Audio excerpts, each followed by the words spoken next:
Today's the next day, and we are finishing up the install. We can put the intercooler back, the sensors, the intake, or not the intake, throttle body spacer with the nozzle attached to it, and then we have to put back all of my parts, and we still have to wire the boost pressure sensor. But other than that, the line is ran. I just have loom on it. It's I don't know if you can see down there, but since my downpipe is right there, it is heat shielded just to help. Yep, that is where we're at, and everything will be tested. Well, I'll probably test spray it before I put everything on, just to see if it comes out. I already have water in the tank, so I'll probably just use that to test it, see if it comes through the line. Yep.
Alright, we have all of our accessories, our blow-off valve, and our what is this sensor called? I forget. Oh well. And then our boost pressure sensor that we installed. I think this is also a boost pressure sensor. I'm not too sure. Yep. And I don't know if you can see in there, but It's pretty clean in there. No metal shavings from the drilling. They cleaned it out.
Everything is put back together.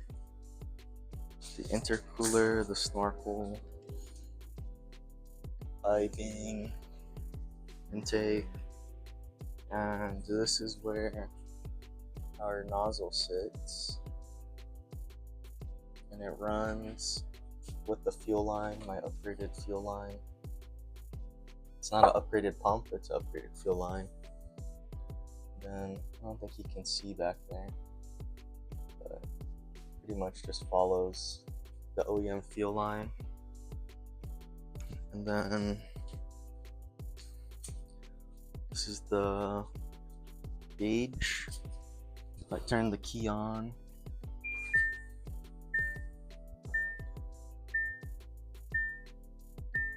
boots up, 0 psi. It's off right now because when I do the startup, I don't want it to inject because I'm not tuned yet, and I don't know if these are the right numbers. But yeah, I'm just gonna leave it all white because it looks cool. And this P button, if you have like a brand new system, you have to keep purging it until it shoots out of the nozzle. That's what I did. So I know it works, and I just have to wait for a tune. We come in the back. This is our setup. It runs underneath this carpet like that, through there. There's our pump, and here's the good stuff. Oh, I made the cap super tight. I don't know if it picks up on camera. Oh yeah, it does. Boost juice. I have a whole bunch. Come on, focus. Over there. So I will only be running this on race nights. I'm not gonna daily drive with it because that's too much money. But yeah, that's where we sit, and we can start it up.